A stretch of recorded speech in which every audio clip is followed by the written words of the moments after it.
그 강의를 위해 와주신 여기 계신 네 분들께 진심으로 감사의 말씀드립니다. 제 부족하지만 그 강의 시작하도록 하겠습니다.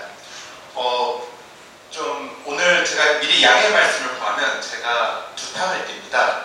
오늘 오전에 한 번, 그리고 이제 오후에 또 이제 그 한 번을 띄는데 그 이제 제목은 똑같지만 오전께 조금 더 길게 잡았습니다. 그래서 좀 여유 있게 그래도 오전에 더 고생하신 분들이 많으실 거라고 생각을 해서 좀 더 편안한 마음으로 그 강의를 좀 준비를 했습니다. 저는 대한민국에서 가장 크게 문제가 되는 부분이 있다면 세대 갈등이라고 보고 있습니다. 물론 이제 여러 가지 잠재적인 문제들이 대한민국 안에 내재되어 있지만 저는 이 중에서 가장 크게 문제가 되고 있는 것은 바로 이 세대 간의 갈등, 그리고 특히 우리 보수에서 문제가 되고 있는 것은 이 젊은 세대들이 현재 기성세대로부터 이 경험과 경륜, 그리고 이 국가관과 이념을 전혀 전수받지 못한 채 단절되고 소멸되어가는 하나의 흐름이 대세가 되어가는 것이 가장 큰 위기라고 보고 있습니다. 근데 실제로 지금 이 세대에 대해서 지금 나눈 그 통계라고 보실 수 있는데요. BX, Y, Z라고 볼 수 있는데 포스트 환갑 세대, 지금의 이제 40년, 그 59년생 이후 세대라고 보실 수 있는데 그분들이 지금 전체 대한민국 인구의 14%십니다.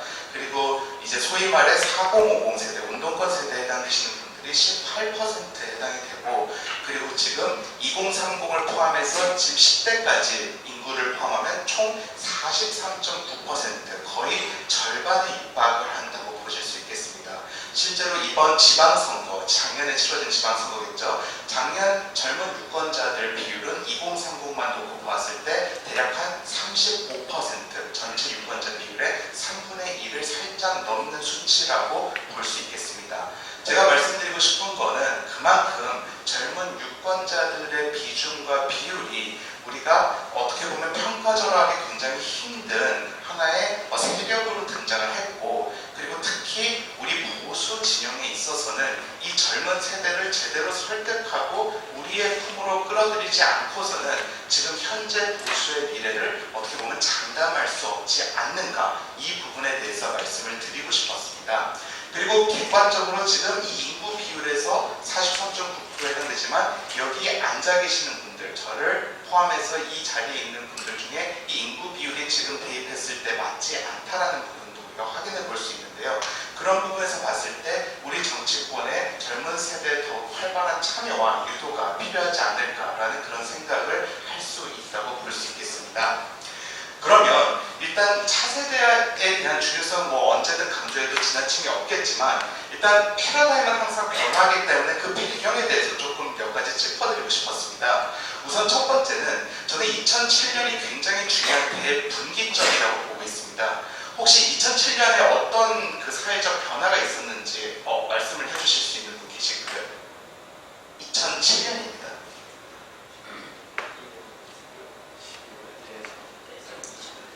이거 정치적으로 보시면 안 됩니다. 예, 기술적인 부분입니다. 미국에서 그 위만은 8년이고 그 전에 그 페니맥한 주택금융 보증. 예. 그때 페니맥, 프레디맥이 그 모기지 그 사건이 터진 해이기도 한데 2007년이 스티브 잡스가 처음으로 스마트폰을 만들었습니다. 예. 그래서 제가 2007년을 왜 대분기점으로 잡았냐면 이 시점을 계기로 아무리 그 디지털 시대가 애니콜로 우리가 회귀해가지고 핸드폰이 90년대부터 나왔다 할지라도 이때를 기점으로 우리 인류가 이 디지털 매체를 활용해가지고 사고하는 방식과 생활 패턴이 완전히 달라졌기 때문에 제가 이 시기를 대분기점으로 잡은 것입니다. 그래서 여기서 제가 Smart Neo-Humanism, 그러니까 여기서는 신인류의 출현이라고 볼 수 있는데 완전히 뇌 구조가 변화했다고 저는 생각을 합니다. 그래서 아날로그에서 완전히 디지털로의 전환, 그리고 각가지 융합적 사고와 다원성에 대한 접근성이 이제는 바운더리를 넘어서가지고 어디든 접근할 수 있었다는 거죠. 그래서 이제는 경계성이 없습니다. 시공을 초월해서 우리가 비록 물리적으로는 여기 여의도 국회의사당에 갇혀 있을 수는 있지만 당장 지금 딴짓만 하더라도 우리는 이 순간에 워싱턴에 있을 수도 있고 있고 부에노스아이레스에 있을 수도 있고 마드리드에 있을 수도 있고 어디든 가 있을 수도 있다라는 거죠. 그래서 이런 경계의 허물을 뒷배경으로 해서 출몰한 이 10대, 20대들이 가지고 있는 기본적인 사고관과 그 마인드세트는 기성세대가 가지고 있는 것과는 훨씬 더 광범위하고 자유분방하며 그리고 이전에 구속되는 것과는 전혀 다른 양상을 띠고 있다는 거죠. 그리고 그렇기 때문에 더욱더 이 자유에 대한 갈망과 이 체질화가 더욱 선행됐다고 볼 수 있겠습니다. 그래서 아래 보시면 저는 다원성의 전성기라고 말씀을 드리고 싶은데요. 감성, 소통, 이동, 융합 이런 갖가지 가치들이 굉장히 주목을 받고 있는 시대고 그리고 무엇보다 옛날에는 그 어르신들의 세대 때에는 어떻게 보면 생존이 가장 중요한 가치였습니다. 왜냐하면 보릿고개 지금 당장 먹고 사는 게 힘들었고 지금 내가 사는 것도 중요하지만 내 처자식도 먹여 살려야 되는 그런 어떤 생존에 대한 문제가 제 1순위였다면 지금은 젊은 세대들은 존재의 문제와 씨름하고 있습니다. 왜냐? 우리 젊은 세대들은 지금 먹고 사는데 지장이 없기 때문이죠. 태어날 때부터 지금 20, 30대들은 풍요의 시대 속에서 살았습니다. 할아버지, 할머니가 우리 때는 말이지 라는 말을 시작으로 보릿고개라는 게 있었단다. 전쟁 때는 말이지 사람들이 굶어 죽었었다는 게 있었단다. 이런 말씀들을 하시지만 정작 지금 20, 30대들은 굶는다는 게 뭔지를 아예 경험을 해보지 못한 풍요의 세대입니다.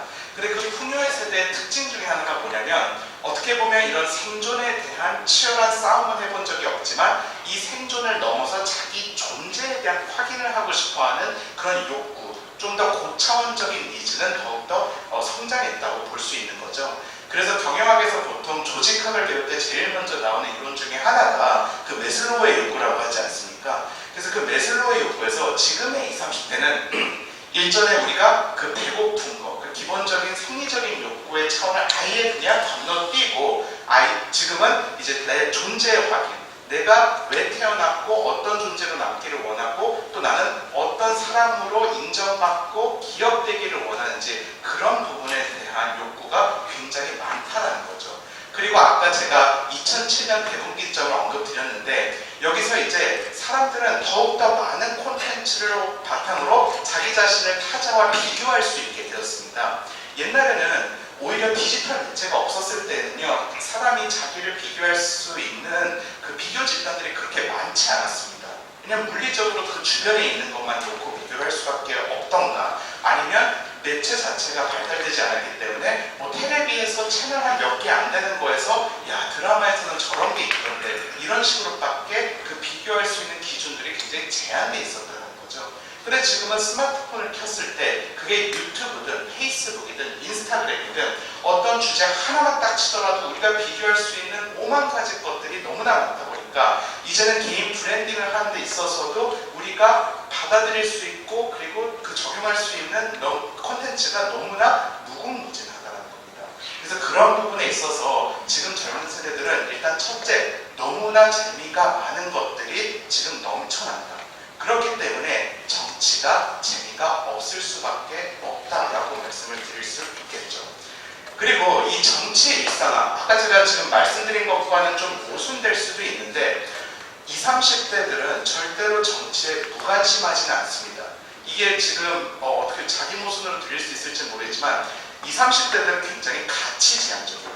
근데 그 가치지향적인 것들이 어떻게 보면 이 정치권에서 보여주고 있는 소모적인 정쟁과 엮이는 거를 싫어해가지고 그게 정치적 무관심으로 표출되는 경우는 많을지는 모르겠지만 한편으로 소위 말해 그런 정치적 대의와 엮어가지고 20, 30대들이 자기들의 목소리를 내야 된다라는 하나의 확신으로 굳어졌을 때에는 20, 30대들이 보일 수 있는 이 정치적 발언권은 폭발적입니다. 그리고 단순히 이런 큰 사건들이 아니더라도 본인들이 생각하는 그런 여러 가지 그 사회 참여 형태의 모델들이 있습니다. 그리고 아무래도 다원화된 사회다 보니까 이제는 젊은 세대들이 가지고 있는 이 가치와 그리고 사회 관심도가 이제 여러 개로 분파되어 있는 거죠. 그래서 뭐 저희 보수 영역에서는 다루지는 않지만 뭐 예를 들어 저 반대쪽에서는 그 동성애 문제가 있는 경우도 있고 그리고 또 우리 쪽에서는 그 탈북 문제가 있는 경우도 있고 그리고 아직 그 어느 쪽에서도 선점을 하진 않았지만 난민 문제가 있는 경우도 있고 이런 가지 문제들에 있어서 이 젊은 세대들이 하나의 세그먼트에 관심을 가졌을 때에는 자기들이 가지고 있는 그 가치관을 대입시켜가지고 본인들의 그런 IT 기술력과 본인들의 그런 철학들을 대비시켜가지고 그걸 확장시키는데 굉장히 많은 노력을 하고 있다는 겁니다. 그래서 그런 맥락에서 정치의 일상화라고 말씀드렸고, 그리고 큰 건으로 정치가 어떤 사회적인 큰 문제가 돼가지고 참여를 유도해야 된다면 이제 그 젊은 세대들도 이 온라인 세계에서 단합을 오프라인으로 유도시켜가지고 하나의 목소리를 낸다는 겁니다. 제일 대표적인 사건이 그 박근혜 탄핵 당시 때 그 정유라 사건, 그 이화여대에서 촉발되었던 젊은이들의 참여가 대표적인 사건이었고요. 그리고 그 이후로 또 크게 전개되기 시작하는 모임이 이번 조국 조민당 사건이라고 보실 수 있겠습니다.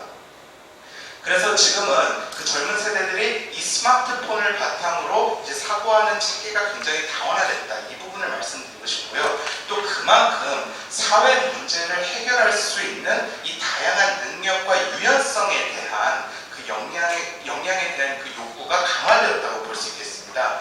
그래서 가치관, 시각, 그리고 이 모든 그 무게중심이 이동했다고 볼 수 있고요. 그리고 하나 더 말씀드리면 지금 20, 30대들의 무게중심은 또 한국이라는 어떤 지역적인 그 지리적 특성에 국한되는 게 아니라 글로벌 단계로까지 확장된다고 볼 수 있습니다.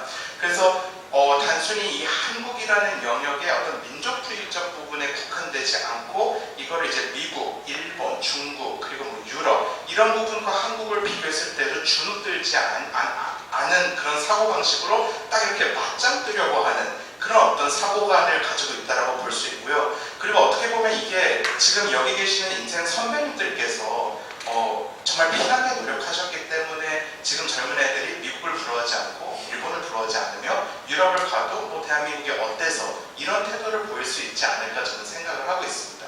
그래서 지금 이번에 그 반일 그 패러다임이 좀 있었는데 이 반일이 지금 운동권 세력에서는 그 굉장히 좀 올드한 방식으로 그 일본이 우리를 뭐 지배했다는 그 논리에 있어서 이 혐오감을 이렇게 증식시켜가지고 그 일본과 이제 한국을 대립구도로 만든다면 그 젊은 세대들이 역시 이번에 그 반일 프레임에 좀 어느 정도 걸렸던 면이 있기는 하지만 그 기본적인 동기가 굉장히 다릅니다. 386은 식민지 시대 때 일본이 우리를 침해했다는 어떤 역사적인 한풀이로 접근을 한다면 젊은 세대들은 이런 이익 침해 관점에서 접근을 합니다. 네가 우리를 건드려? 약간 이런 관점으로. 그렇기 때문에 어떻게 보면 이게 한 패거리로 보이지만 지금의 20, 30대랑 386 운동권들의 그 학생들이 가졌던 사고 마인드세트와 그 근본 체질은 완전히 다르다고 볼 수 있습니다. 어떻게 들으실지 모르겠지만 저는 개인적으로 조국 후보한테 굉장히 감사하다고 말씀드리고 싶은 게 조국은 우리나라의 그 뿌리 깊었던 운동권과 20, 30대의 결탁 구조를 완전히 해체시켰습니다. 그래서 이제 20대는 더 이상 진보의 전유물도 진보의 기우는 그런 세대가 아니라 어떻게 보면 20대는 이제 보수의 영역으로 넘어갈 수 있는 그러한 사건을 단적으로 보여준 게 이번에 조국 청문회 사태라고 볼 수 있겠습니다. 그래서 그러면 이제 우리 보수가 젊은 세대로부터 인정을 받아야 되는 게 논리적으로 당연한 수순인데 또 여기서 되게 재밌는 거는 젊은 애들이 보수를 좋아하지 않는다는 거죠. 그래서 논리적으로 따졌을 때에는 조국을 좋아하는 사람들은 대개 민주당을 지지를 합니다. 그런데 조국을 싫어하는 사람들은 젊은 세대 중에서 한국당을 좋아하는 경우는 거의 없습니다. 한 반 이상은 싫어한다고 보실 수 있겠죠. 그러면 왜 보수가 싫을까? 그래서 제가 지난 한 2, 3개월 동안 대학생 신입생들만 한 100여 명 정도를 만나서 이제 그 빅데이터 자료를 분석을 해서 이제 몇 가지를 한번 뽑아봤습니다. 그럼 왜 싫은가? 일단 기본적으로 어른들한테 이 젊은 세대들이 생각보다 많은 상처를 받았습니다. 그럼 뭐냐? 이제 이 젊은 세대들은 의외로 어른들과 소통하고 싶어 합니다. 어른들로부터 지도 편달을 받고 싶어 하고 어른들이 가지고 있는 경험과 경륜을 전수받고 싶어 하는데 문제는 이제 의사소통의 방식이라는 거죠. 그래서 이제 어른들 입장에서는 답답합니다. 얘가 이제 모르고 자꾸 땡땡거리고 그리고 그런 부분에 대해서 이해도가 낮고 이러니까 이제 어른들 입장에서 답답하니까 좀 세게 말한다는 것이 이 젊은 세대 입장에서는 하나의 꼰대로 비춰지는 경우가 되게 많다는 거죠. 그리고 그리고 심지어는 이 아까 제가 가치관의 존중을 되게 강조를 했는데 요즘 젊은 세대들은 다원성이 워낙 강화된 세대이기 때문에 기본적으로 이 같은 젊은 세대라 하더라도 상호 존중이라던가 기본적인 예의에 대해서는 더 예민합니다. 설령 그게 자기보다 나이가 많고 경륜이 많고 그리고 이력이 좋은 어른들이라 할지라도 그런 부분에 있어서 본인이 존중받지 못한다라는 생각이 들 때에는 그게 설령 자기 앞에 문재인 대통령이 있다 하더라도 어쩌라고 이런 식으로 나오는 게 의외로 지금의 20, 30대들의 모습이고 그리고 거기에 대해서는 이제는 눈치를 보지 않는 세대이기도 합니다. 그래서 그런 부분에 대해서 이제 권위주의가 불편한 젊은 세대이고요. 그리고 그만큼 이 젊은 세대들이 이 자유라는 부분에 대해서 굉장히 자기 보호 본능이 강화되었다고 볼 수 있습니다.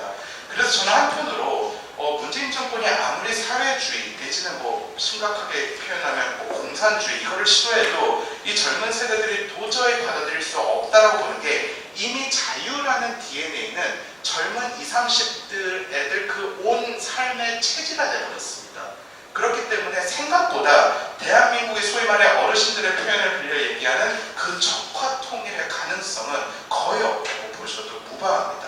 그래서 결국은 저는 이 세대가 이제 그 5, 60대 이상의 기성세대와 지금의 20, 30대들이 어떻게 보면 이 대화의 눈높이가 맞아가지고 어른들의 경륜과 그리고 20, 30대들이 가지고 있는 열정 내지는 이 IT 기술에 대한 접근이 하나의 조화를 이룰 수만 있다면 저는 굉장히 그 폭발적인 세대 통합의 모델을 이룰 수 있지 않을까 그렇게 지금 생각을 하고 있습니다. 그리고 또 한편으로는 여기 계신 분들은 저는 굉장히 점잖다고 생각을 하지만 제가 지역구를 가끔 돌아보면 이 젊은 자체를 굉장히 평가절한다던가 아니면 이제 약자 취급하는 저는 심지어 외람된 표현이지만 장애인 취급받은 적도 있습니다.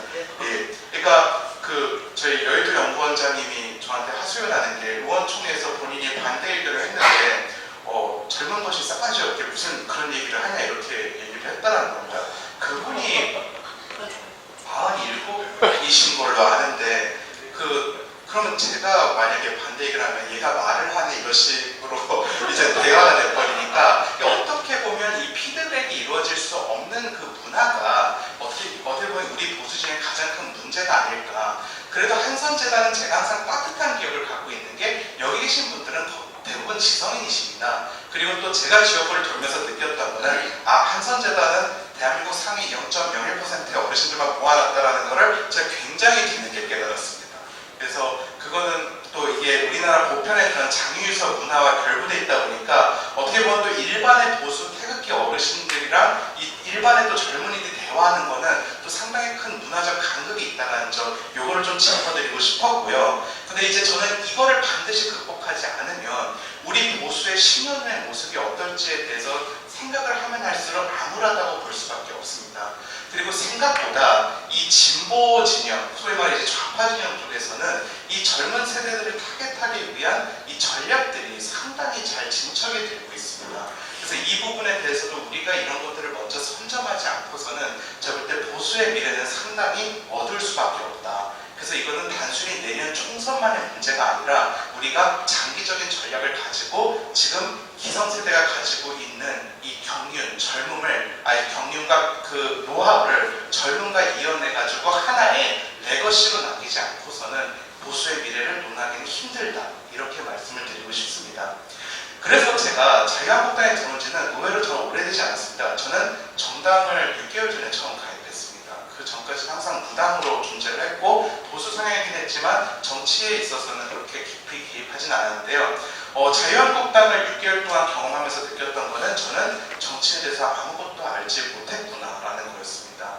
실제로 제가 제 3자로서 정치를 바라봤던 세계와 자유한국당 안으로 들어와서 겪었던 세계는 완전히 다른 생태계더라고요. 근데 이것들을 겪어내면서 제가 느꼈던 거는 정말 우리 정치 체계는 이건 한국당만의 문제는 아닌 것 같습니다. 우리나라 정치에는 확실히 시스템이 존재하지 않다는 걸 느꼈습니다.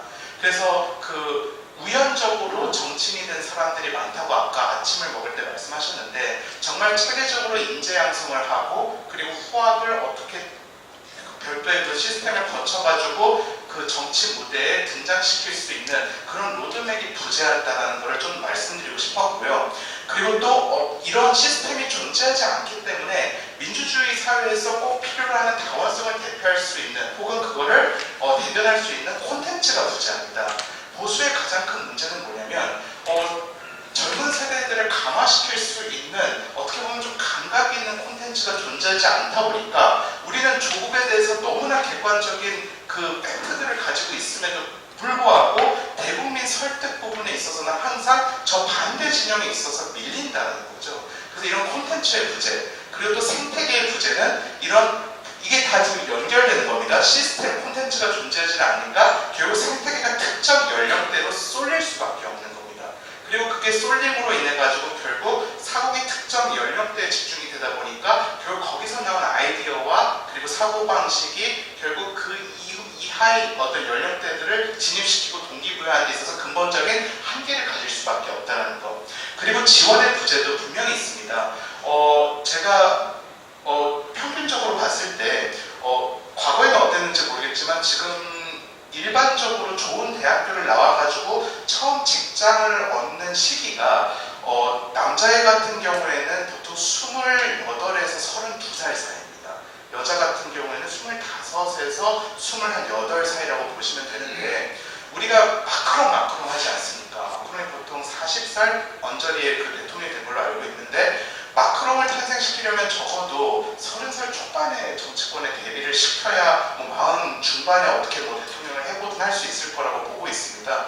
근데 문제는 지금 대한민국 그 젊은 층들이 처음으로 대학교 교육을 마치고 사회에 진입할 수 있는 시기가 여자의 경우 20대 중후반, 남자의 경우 20대 후반, 30대 초반입니다.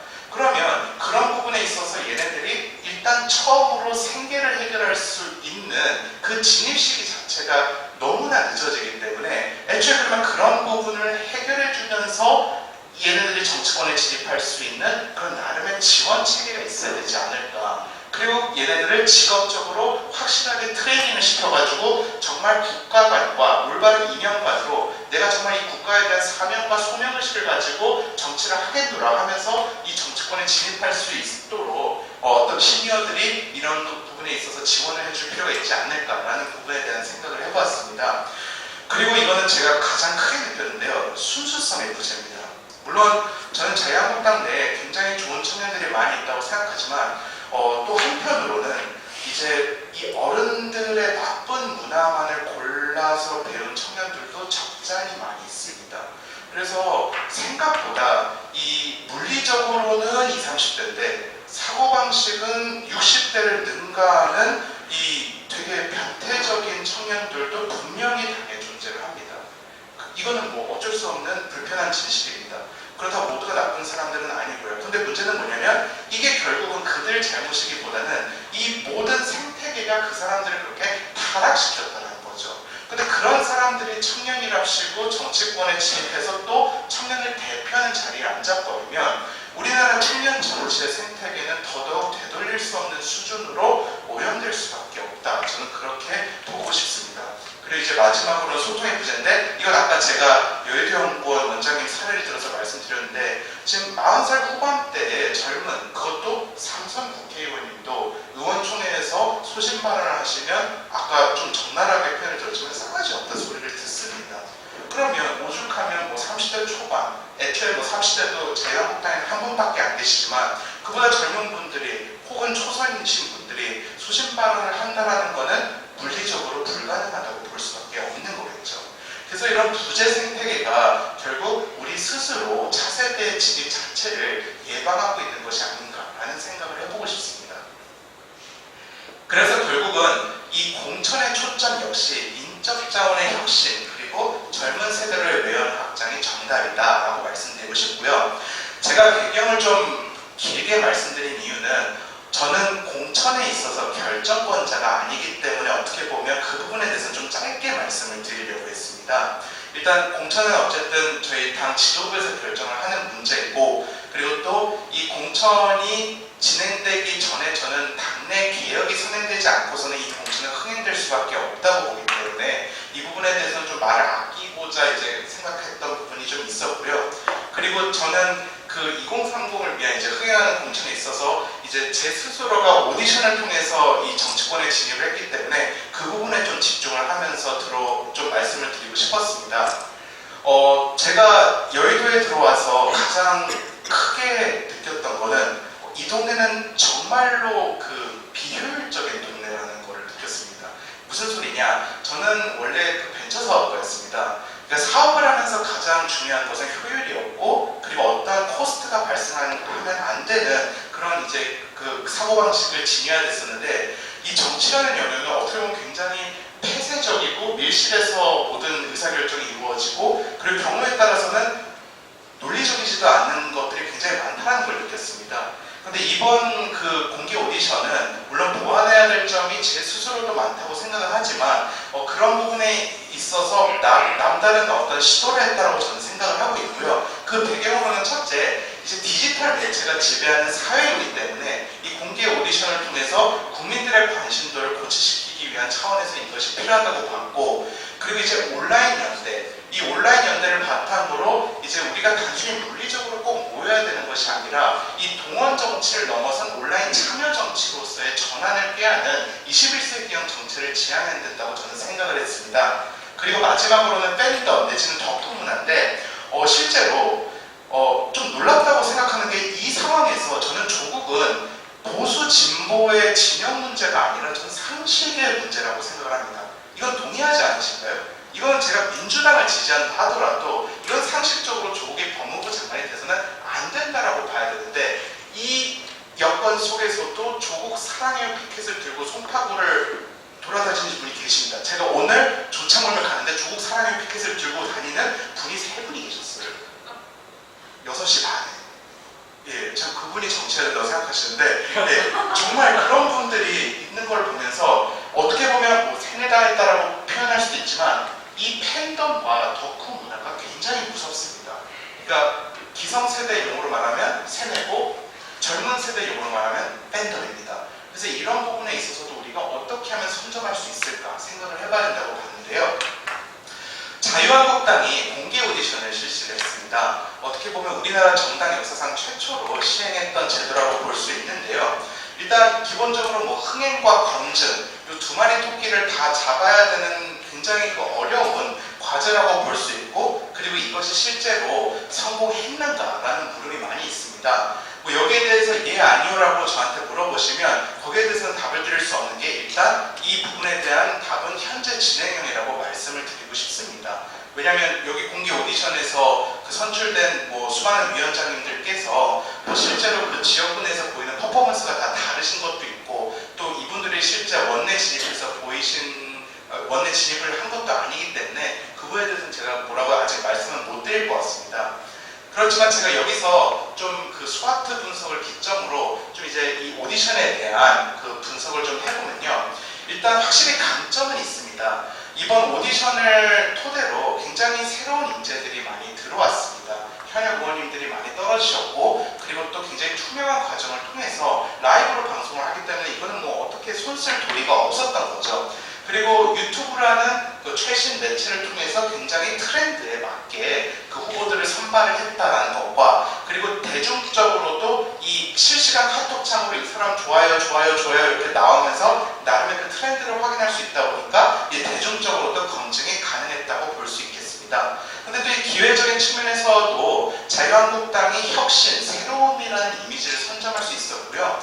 저는 개인적으로 보수가 진보를 이길 수 있는 유일한 길은 그들로부터 새로움과 혁신을 뺏었을 때 가능하다고 보고 있습니다. 왜냐? 진보는 이 두 개 없이는 절대로 살아남을 수 없다고 저는 생각을 하고 있거든요. 실제로 새누리당이, 과거 한나라당이 민주당을 압도했던 시기는 우리가 변화, 혁신을 선점했을 때 우리는 항상 그들을 앞섰습니다. 그리고 통합되었을 때, 비전을 보여줬을 때, 그런 면에서 이 공개 오디션은 뭐 나름의 제도적 보완이 많이 필요하긴 했지만 그래도 최초로 무언가를 시도했다는 측면에서 굉장히 참신했다는 거죠. 그리고 공정했습니다. 제가 재밌는 에피소드를 말씀드리면, 저는 공개 오디션 올라가기 5분 전에 딴 사람으로 내정됐다고 통보를 받았습니다. 누구라고 말씀 안 드렸는데 이 사람으로 내정됐으니까 편안하게 보고 내려가세요 라고 통보를 받았습니다. 그래서 그런가 보다 했는데 제가 이겼더라고요. 그리고 그분은 다른 방향으로 가셨는데, 그래서 그런 공정성, 그래서 정말 이건 공정한 게임이었구나 라는 걸 전 느꼈습니다. 그리고 또 뭐냐, 입체적인 평가가 가능하다는 거죠. 이 실시간으로 보여줄 수 있는 모습들이 이 영상을 통해서 이제 확인할 수 있고 또 패널들이 있고 뒤에 책임당원들 50분들이 계시다 보니까 이거는 뭐 숨길 수 있는 것들이 없어서 굉장히 이제 다양한 그 평가 요소가 반영될 수 있다고 보고 또 이제 정당성도 확보가 될 수 있다고 생각을 합니다. 그렇지만 이 공개 오디션이 항상 답이냐? 저는 그렇게 생각은 안 합니다. 왜냐면 첫째, 이게 인기 영합적인 면이 분명히 있습니다. 그리고 순발력 테스트이기도 하고요. 저는 국회의원이 꼭 말을 잘해야 된다라고 생각은 하지는 않습니다. 그리고 입법 활동을 하는 데 있어서 어떻게 보면 이 전문적인 분석 능력이라던가 그리고 텍스트적인 요소가 강한 분이 의정 활동을 더 잘할 수도 있고 그리고 또 경륜이 훨씬 더 넘쳐나시는 분이 의정 활동을 차분하게 할 수도 있다고 생각을 하기 때문에 그런 분들을 꼭 무대 위에 세워가지고 말 잘하는 20대들과 게임을 붙여서 항상 뭐 20대들이 능력이 더 좋다 이렇게 말하는 거는 전 소위 말해 인민재판이라고 생각을 합니다. 예. 그렇기 때문에 이 오디션을 단순히 소위 말빨로만 평가를 하는 거는 저는 분명히 큰 약점이라고 생각하고 그렇기 때문에 이 검증 질문이라던가 시간은 저는 분명히 확대될 면이 있다고 생각을 합니다. 제 기억이 맞다면 저도 대략 한 20분인가 30분 정도 말을 했었는데 20-30분만을 가지고 과연 이 친구가 국회의원의 자질이 있는가를 판단하는 것은 전 생각보다 굉장히 어려운 부분이라고 보고 있습니다. 물론 그 사전에 뭐 각 후보별로 뭐 1시간 넘게 그 집단 면접을 하고 하기는 했지만 그래도 저는 이 공개 오디션을 제대로 할 거라면 적어도 면접 시간 자체, 오디션 시간 자체를 뭐 1시간으로 늘린다던가 아예 빼도 박도 못하게 미천이 드러나게끔 계속 질문하고 물어보고 검증하는 그런 어떤 세부적인 프로세스가 필요하지 않을까.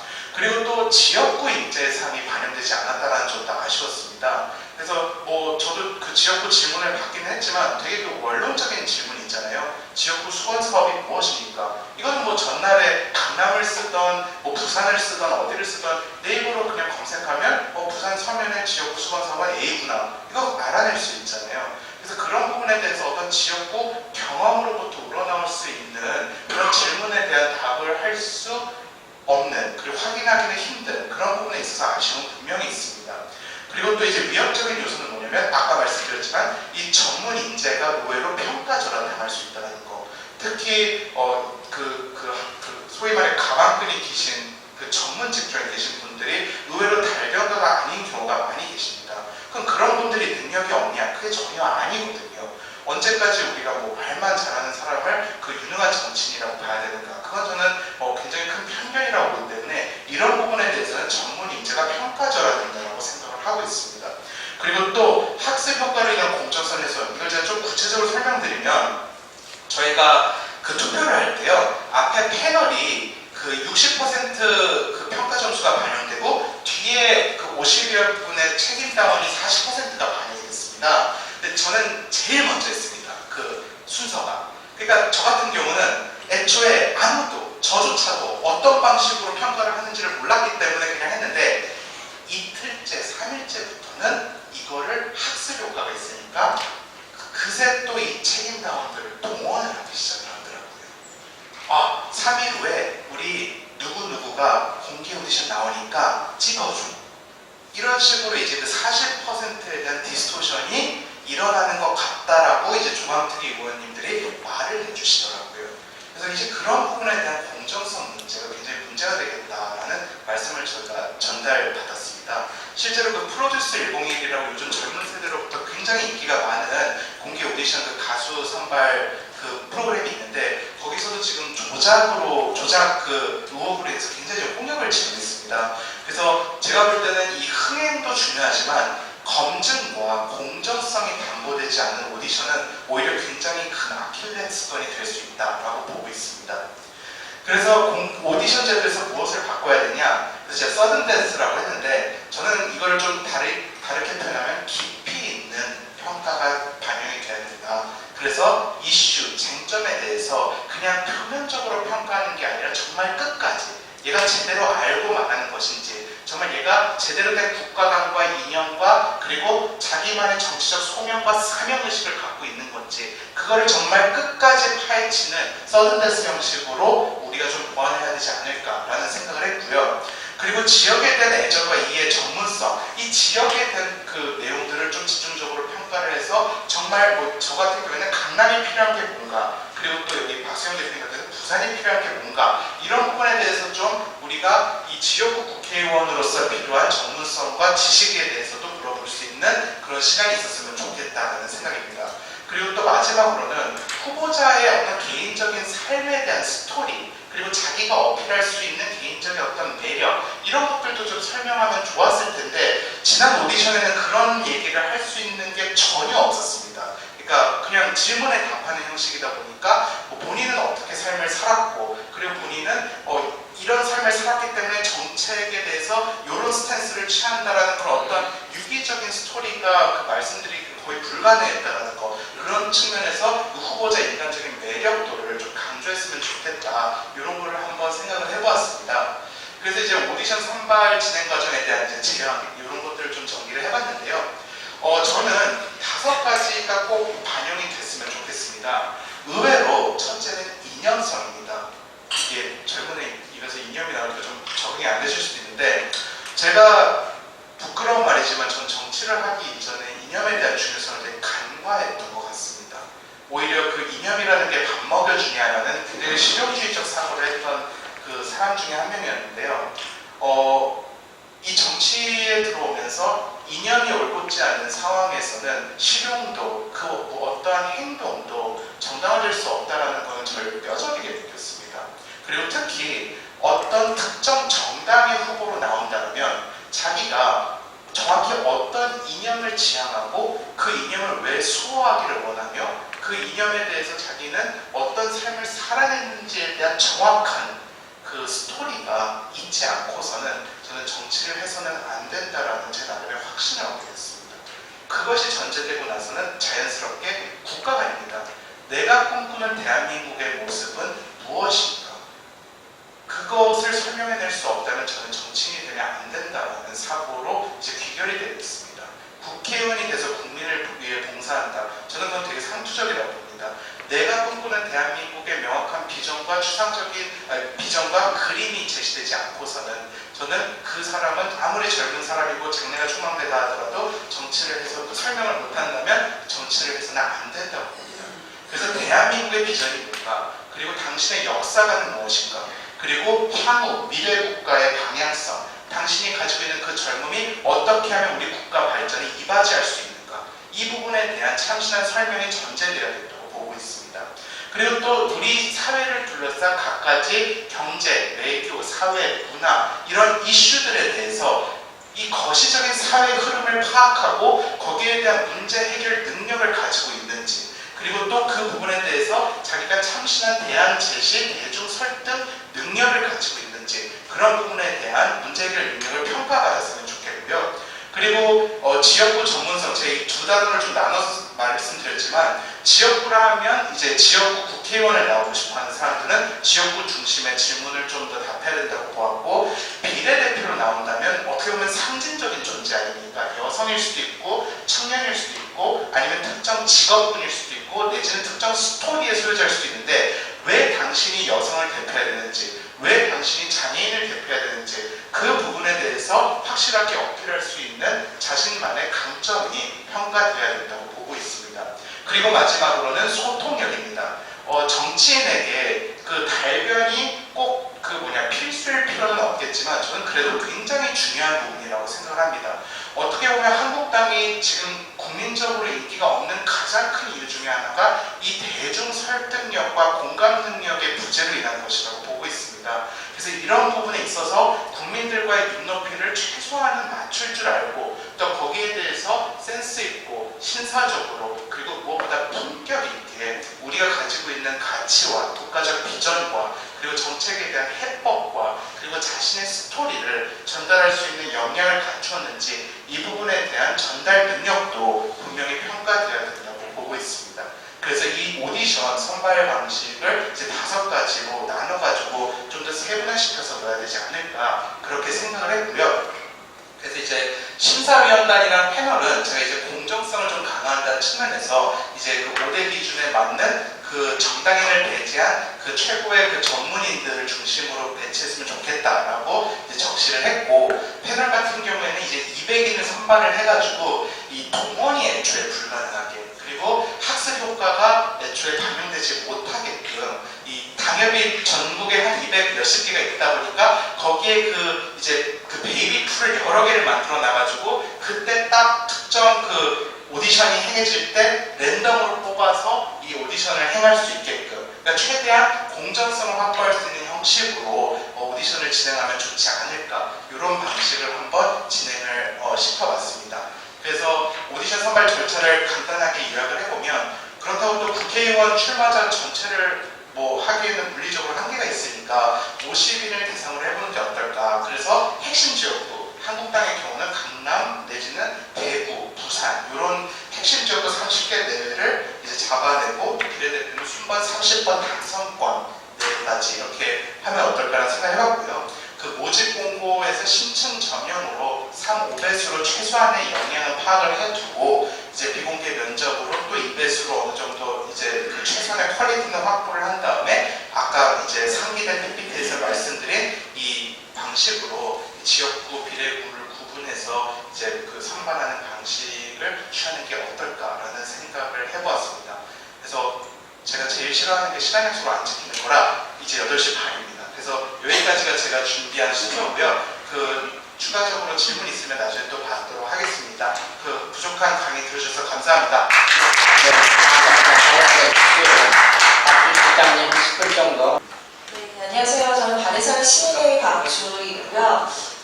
제가 정확히 한 3년 반 전에 20대 총선 공천관리위원을 했다는 이유로 여기 이 자리에 지정 토론을 하게 된 것 같습니다.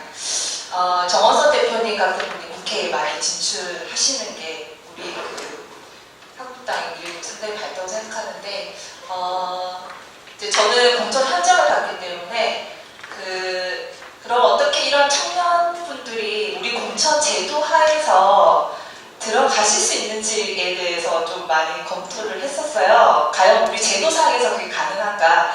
왜냐하면 방금 말씀하신 오디션 프로그램 등등 너무 좋은데 이거를 하려면 사실 당원 당규를 다 바꿔야 되거든요. 물론 비례대표 같은 경우에는 가능할 것 같아요. 공천 대신원단 분들의 의향에 의해서 가능할 것 같은데 아마 지역구까지 넓히기에는 힘들 것 같고, 그럼 현재 가능한 이 공천 제도에서는 어떻게 될 것인가라는 걸 말씀드리려는데, 그러려면은 아무래도 그 20대 공천 얘기를 조금 말씀드리고 그거 연장선 상에서 보는 게 낫지 않을까 싶습니다.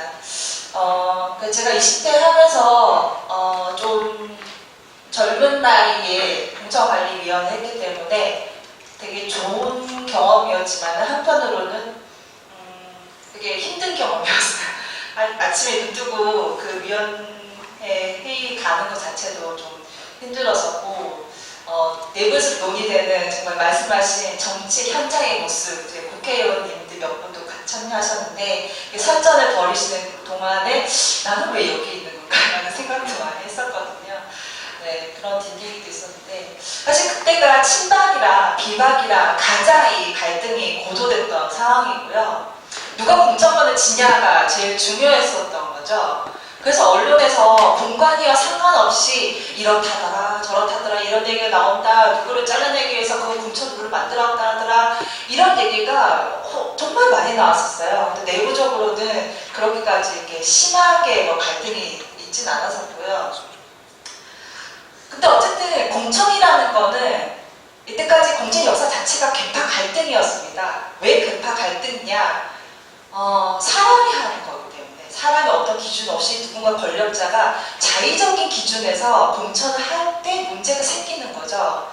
그래서 제도와 룰을 잘 만들고 그 룰에 따라서 관리를 하는 위원단이 꾸려지고 시스템에 의해서 공천이 되면은 큰 문제가 없겠다라는 생각에서 공천 제도 자체가 되게 중요합니다. 그래서 당원 당규에 나오는 공천 제도, 그 국회의원 후보자를 어떻게 추천하고 그 절차가 어떻게 되는지에 대해서 만약에 국회의원을 준비하시는 분이라면 정말 꼼꼼히 챙겨보시는 게 정말 좋을 것 같더라고요.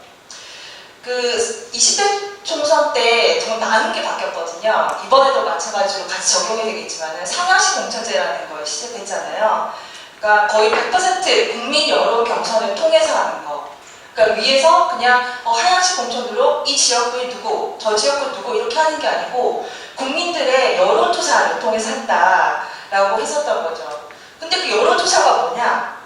경선에서 가장 중요한 게 그 여론조사이거든요. 근데 그 여론조사를 하려면은 다른 어떻게 공천관리위원들이 평가를 할 수 있는 상황이 아니에요. 그냥 경선에서 몇 퍼센트를 얻느냐, 이 선거, 전화를 돌렸을 때 그게 가장 중요한 거죠. 근데 이제 문제가 생겼는 게 우리가 상하식 공천제를 한다고 했는데 100% 국민들한테 다 물을 거냐? 그 사람 당원인지 아닌지도 모르게? 근데 상하식 공천제 한 다음에 그러면 다 물어야지. 우리 당원 상관없이 일반 사람한테 물어야지. 이런 의견이 나오고 아니야. 그래서 당원들이 우리한테 얼마나 열심히 하는데 우리 당원도 무시할 수 없지. 당원들 비율을 높여야 된다. 만약에 50대 50이라든가 당원 비율을 30%를 한다거나 이렇게 해야 된다라고 그게 좀 내부에서 얘기가 많았었어요. 근데 결론적으로는 만약에 후보자들 간에 그게 협의가 되면 만약에 30대 70 아니면 이제 국민 여론 100% 가자라고 하는 게 결정이 되면은 후보자의 의견을 따라주자라고 했었어요. 근데 정작 그 심사를 이렇게 면접을 하는 과정에서 정말 많은 팀들한테 다 물어봤지만 정말 합의를 해서 오는 팀은 한 2팀 정도? 나머지 분들은 다 안 하셨기 때문에 합의가 불가돼가지고 그냥 100% 국민 여론 경선으로 갔는데 그 뒤에 이제 이 당원 당규가 바뀌었더라고요. 아마 이제 당원분들께서 많이 항의하셨겠죠. 왜 100%를 하냐, 우리 책임 당원들은 뭐냐라고 했기 때문에 아마 그 총선이 지나고 그게 말 되기 전에 당원 당규에서 그게 싹 바뀌어서 지금은 50대 50, 책임 당원 50이고 일반 당원 50, 일반 국민 50%로 그렇게 딱 바뀌어져 있습니다. 룰 자체에. 그리고 저희가 또 하나의 목표가 있었어요. 정말 시간이 없게 만든 그게 뭐냐면 선거 획정이었어요. 지금 저희 집 행복 획정 얘기가 나오긴 하지만은 그때는 정말 없던 지역구도 만들게 돼 있고 있던 지역구도 통합이 되게 있는 그래서 조금이라도 영향을 미쳤던 지역구가 48개나 됐었습니다. 48개에 있는 수많은 그 후보자분들이 내가 이 지역구를 가서 이 동네를 가서 내가 이렇게 선거운동 해야 되나? 저쪽 가서 해야 되나? 어떤 분은 정말 운좀 안 좋게 정말 이렇게 막 A 지역을 크게 이렇게 본인이 관리하고 있었는데 반토막이 났어요. 선거구 획정이 잘못되셔가지고 왜냐 그 너무나 힘 있는 분이 선거구 획정위원으로 들어가셔서 그분이 유리한 지역을 다 가져가시는 바람에 반이 잘려서 나오셨더라고요. 그래서 그런 등등해서 상당히 늦어지는 시간과의 싸움이었다. 그래서 원래 비례대표에서도 공개 오디션을 저희가 준비하려고 했으나 시간이 너무 부족해서 못했습니다. 그러면 제가 볼 때 청년분들이 공천 제도 하에서 과연 들어갈 수 있는 길이 몇 가지냐 한 3가지를 보통 꼽거든요. 하나는 비례대표 후보자라고 이렇게 추천되시는 거예요. 근데 재밌는 거는 20대 총선 때는 새누리당이 정말 유일하게 그런 룰이 하나 있었어요. 원칙적으로 비례대표 후보자는 정치 신인으로 한다라고 했기 때문에 정치 경력이 있으신 분들은 비례대표가 될 수 없었어요. 다른 당에는 없어요. 다른 당에는 이 당 저 당 옮겨가면서 비례대표 하시는 분들도 많으셨고요. 그래서 되게 참신하다라고 해서 그때 당시에는 근데 뭐 비례대표 많이 안 되셔가지고 좀 안타깝긴 했지만은 어쨌든 비례대표 후보자분으로 이렇게 추천이 되는 방식이 있다. 그리고 두 번째는 정치 신인하고 청년들한테 저희가 그 가산점을 줬습니다. 왜냐하면은 경선에 그냥 돌려버리면은 인지도가 낮기 때문에 이분들의 이 전화에서 이분을 누를 가능성이 낮기 때문에 일단 가산점을 주는 거죠. 그 정치 신인들한테는 10%, 여성분 10%, 그리고 약간 장애이신 분도 10%, 그리고 청년들 10% 이렇게 줬고 그리고 이게 중복이 가산이 되도록 했습니다. 10%는 되게 많은 것 같죠? 여성 청년이나 20%죠? 무조건 이길 것 같죠? 근데 정작 저희가 경선을 했어요. 경선하고 표를 보고 몇 군데에서 가산을 해봤는데 때문에 경선에 되신 분이 거의 없어요. 왜냐? 이거는 공무원 가산점만큼 힘이 있지 않더라고요. 어떻게 하냐면 만약에 현역 의원님이 그 경선에서 30점을 받았습니다. 30% 득표했어요. 정치 신인이 20% 했어요. 대단하잖아요. 현역 의원도 30%인데 정치 신인은 20%를 했는데 가산점을 했어요. 아, 정치 신인이고 청년이에요. 20%를 했어요. 24점이 돼요. 그러면 24점이고 그분은 현역 의원 30점이에요. 그러니까 가산점을 아무리 많이 줘도 사실 크게 의미가 없더라고요. 근데 당에서는 상당히 홍보성으로 우리는 정치 신인한테 얼마를 주고 몇 점을 주고 저쪽을 주고 아마 지금 민주당도 25%뭐 이렇게 준다고 하는데 저는 현장 나가면은 큰 의미가 없다. 특히 후보자가 잘게 잘라지는 상황. 경선 후보자가 되게 많습니다. 만약에 인기 있는 지역은 한 8명 정도가 나온다면은 8명 중에서 1차적으로는 뭐 다 경선 못 붙이니까는 한 3분 정도 걸러내더라도 5분이 올라가면 5분이 표를 날라먹잖아요. 그럼 현역 30, 그 다음 제일 잘하는 사람 20, 뭐 15, 10 이런 식으로 나눠진단 말이에요. 그랬을 경우에는 정치 신인들, 뭐 여성 정치, 뭐 장애인분들 가산점이 큰 의미 없어요. 그냥 홍보성? 그래서 청년들한테 과연 불유리한 제도가 아니다라는 말씀 드리고 싶고 저는 가장 문제점이라고 생각하는 거는 우선 추천 지역이라는 제도가 있습니다. 왜냐? 상하시 공천제를 하면서 그러면 무조건 다 그냥 지역에서 그렇게 막 이렇게 오랫동안 있었던 사람이 되는 거냐? 아닌데? 근데 그렇게 또 오래 있었던 사람들이 모두 뭐 전문성이라든가 현장 정치와 다르게 또 국회에서 하는 법 제도 이런 거를 또 하시기에는 또 안 맞는 분도 계시잖아요. 그래서 그러면 우선 추천 지역을 정하자 정말 라고 했는데 그것도 당 내에서는 이제 뭐 개파 갈등 사이에서 아 누구를 왜 잘라내려고 그러는 거냐 라고 해서 겨우 한 6분 정도 했던 것 같습니다. 근데 그 중에 한 반분 정도 이렇게 들어오셨고요. 사실 그 반분 정도는 다 여성분들이고 이미 그 지역에서는 그분은 된다라고 하시는 분들이었어요. 그러니까 우선 추천 지역을 했지만은 사실상 그것 때문에 그분이 되셨다고는 생각을 안 해요. 그래서 우선 추천 지역에 6분 겨우 했었는데 그 또 당원 당규가 바뀌었더라고요. 그 뒤에. 왜냐? 총선이 지나고 나면은 당대표 바뀌고 사무총장님 등등 의원님들 중심으로 당원 당규가 계획이 되는 거죠. 현역 의원님 중심으로. 현역 의원님들이 유리한 쪽으로 많이 하죠. 우선 추천 지역의 가능성을 이렇게 몇 가지 이렇게 적어놨더라고요. 첫 번째는 역대 공지선거에서 후보자가 당선된 적이 없거나 당원 현저히 낮은 지역, 상당히 약세 지역이죠. 두 번째는 국회의원 선거에서 계속 패배한 지역. 당연히 우리 당세가 약한 지역이죠. 세 번째는 현역 국회의원이거나 아니면 당협위원장이 공관위의 자격심사에서 배제되는 경우. 이건 한참 후의 일이죠. 이 공천심의가 진행되는 상황에서 일인 거죠.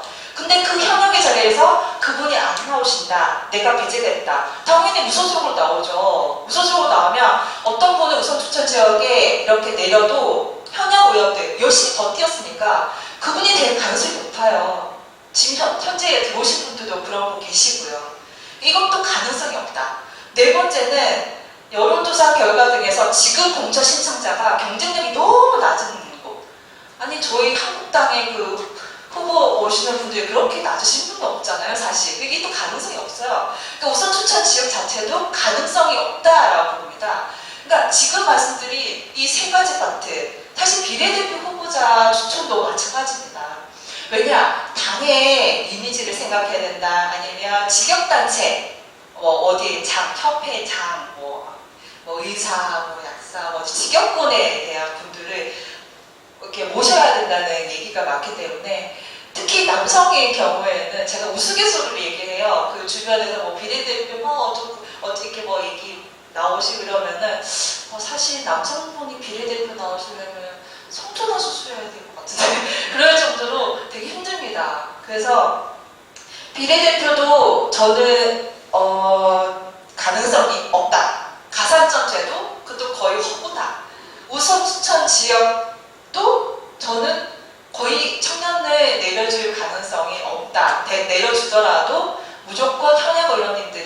나오셔서 무소속으로 나오셔서 그분이 되신다라는 걸 봤을 때 과연 협력 이 공천 제도에서 청년분들 후보자분들을 얼만큼 이렇게 유인할지 잘 모르겠어요. 그러니까 20대 총선 때도 처음에 그때 김우석 대표님이 우리 정치 신인들 이렇게 모셔왔다고 이렇게 소개를 하셨죠. 근데 그분 중에 살아오신 분 몇 분 계세요? 이렇게 그냥 띄우고는 그냥 알아서 잘 뛰세요. 네. 정치 신인이라고 모셔왔으면은 끝까지 잘 모시는 게 당의 역할이 아닌가. 근데 모셔오고는 우리 이런 인물들이 이렇게 젊고 괜찮은 인물들이 우리 한국당에 왔어요 하고는 끝입니다. 그래서 당시에 정말 뭐 배승희 변호사님도 그렇지만은 그런 그 종편에 많이 나오셨던 그 이런 평론가분들, 변호사분들, 나름 얼굴 알려지신 분들, 그분들이 나오셨다가 당에서 경선에서도 떨어지시고 살아오신 분들 거의 없으신 거죠. 그런 면에서 한국당은 정치 신인을 그냥 얼굴 마담으로만 많이 앞세우고 뒷일은 책임을 지지 못하는 그런 면들이 너무 많지 않은가. 일단 이 공천 제도만으로도 저는 그게 좀 심각하다. 근데 이거를 바꾸려면은 사실 당원당도 바꿔야 되고 시간도 되게 촉박한 상황이고, 그래서 있는 제도에서 어떻게 할 것인가라고 고민을 하다가 가산점이라는 거 그러면 정말 대폭 많이 줘라. 30% 40% 줘라. 라는 생각을 해봤고, 아니면 비례대표 자체를 청년, 정치신인 분들 위주로, 물론 다 그분들로 하기에는 그렇지만은 반 이상은 그 시민분들과 청년분들한테 드리는 게 또 맞지 않는가라는 생각을 좀 했었고요. 우선 추천 지역도 빨리 움직여야 된다. 그러니까 이게 중간 심사가 이루어지는 과정에서 이분 안 되고 이제 그쪽 가서 뛰세요 라고 하는 거는 그분한테 선거 앞두고 2달 앞두고 가서 물론 안전한 지역은 잘 모르겠지만 그 2달 동안의 정세를 파악하고 이렇게 현장을 둘러보는 거는 그 후보한테도 상당히 힘든 일이라고 생각해요. 만약에 우선 추천 지역 등등을 생각했다면은 빨리 그 지역을 해결하고 빨리 그 정리를 해주시는 게 당이 해줘야 될 역할이 아닌가 생각을 합니다. 네, 감사합니다.